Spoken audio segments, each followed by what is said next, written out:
ان کی کشتی سفید پانیوں کے سنگم میں داخل ہو رہی تھی، جہاں سے کبھی کوئی لوٹ کر واپس نہیں آیا تھا۔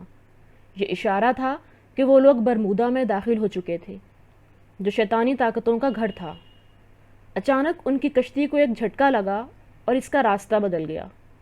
کچھ ہی دور انہیں ایک جزیرہ نظر آیا، دھند میں لپٹا ہوا جزیرہ۔ اچانک انہیں یوں محسوس ہوا کہ سمندر کا پانی گاڑھا ہو رہا ہے۔ کشتی بہت مشکل سے سمندر میں چل رہی تھی، آس پاس دھند ہی دھند تھی۔ ہم اس علاقے میں داخل ہو گئے ہیں جس کو شیطان کا گھر کہا جاتا ہے۔ یہاں قدم قدم پر فریب ہے، آنکھوں کا دھوکہ ہے، انہوں نے ہارون کو کہتے ہوئے سنا۔ یہ 6 لوگوں کا قافلہ تھا جس میں ہارون عبداللہ ان لوگوں کا رہنما تھا۔ وہ بہت کائیاں اور پر اسرار شخص تھا۔ جیسے ہی وہ لوگ آگے بڑھ رہے تھے انہوں نے دیکھا کہ پانی کا سفید رنگ خون کے سرخ رنگ میں تبدیل ہو رہا ہے۔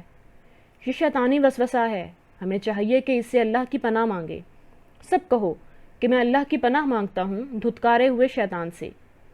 انہوں نے ہارون کو پھر کہتے سنا۔ وہ لوگ کوئی عام لوگ نہیں تھے، وہ اللہ پر توکل کرنے والے لوگ تھے، اور اللہ پر توکل کرنے والے لوگ عام نہیں ہو سکتے۔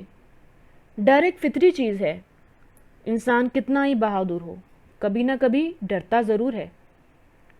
سفید پانی کو سرخ خون میں بدلتے دیکھ کر وہ سب بھی ڈر گئے تھے۔ مجھے لگتا ہے ہمیں واپس لوٹ جانا چاہیے۔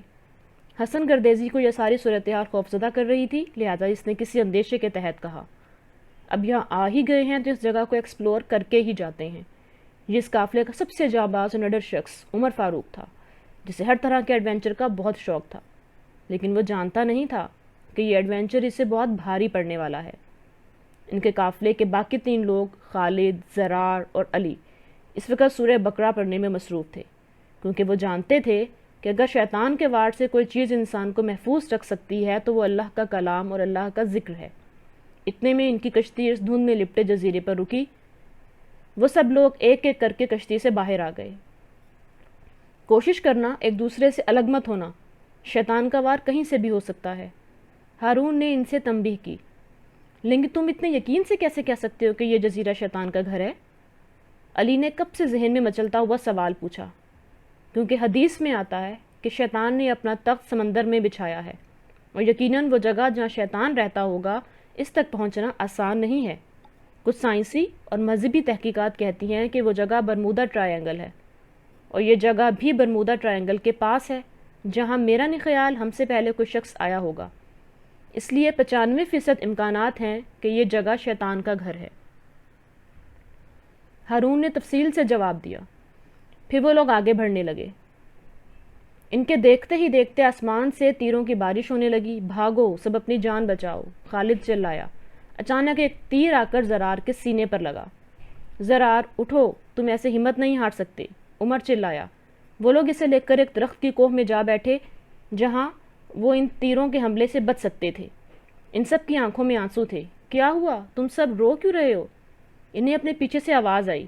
وہ زرار تھا، اور تب ان کی حیرت کی انتہا نہ رہی جب انہوں نے دیکھا کہ وہ جہاں سے بھاگے تھے وہیں کھڑے تھے۔ شیطان نے اپنا کھیل شروع کر دیا ہے، تم لوگ چاروں کل پڑھ کر اپنے اوپر پھونک لو، ہارون نے ان سے کہا۔ وہ سب حیران و پریشان سے اس کی بات پر عمل کرنے لگے۔ زرار، خالد اور علی، تم تینوں چونکہ حافظ قرآن ہو اس لیے سورہ بقرہ کی تلاوت شروع کر دو، انشاءاللہ ہم ان شیاطین کے شر سے محفوظ رہیں گے۔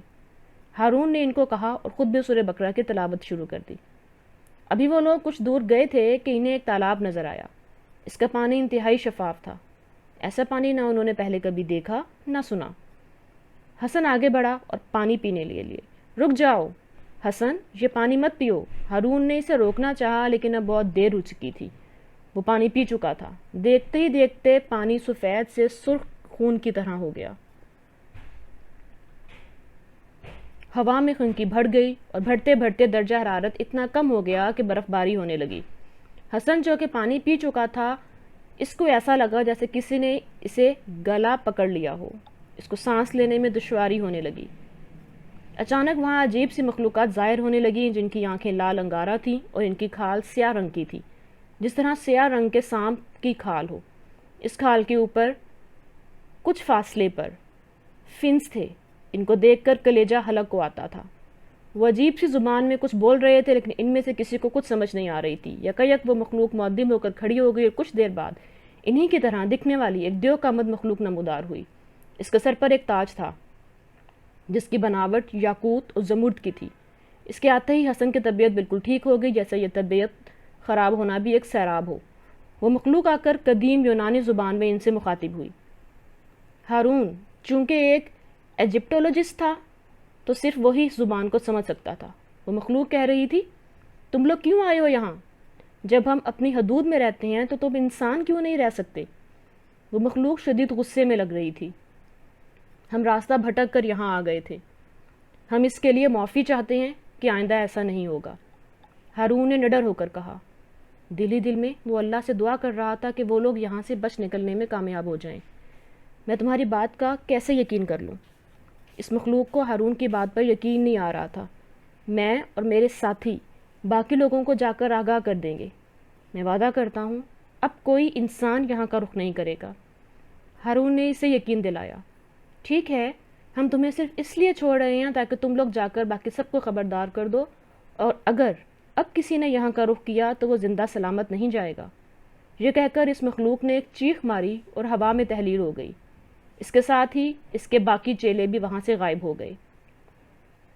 اللہ پر توکل کرنے والوں کو اللہ شیطان کی بستی سے نکال لیتا ہے، کیونکہ وہ قادر ہے، قدیر ہے، مقتدر ہے۔ ضرورت اس امر کی ہے کہ اس پر کامل توکل کیا جائے، وہ توکل جو انبیاء کرام، صحابہ اکرام اور اولیاء اکرام کا تھا۔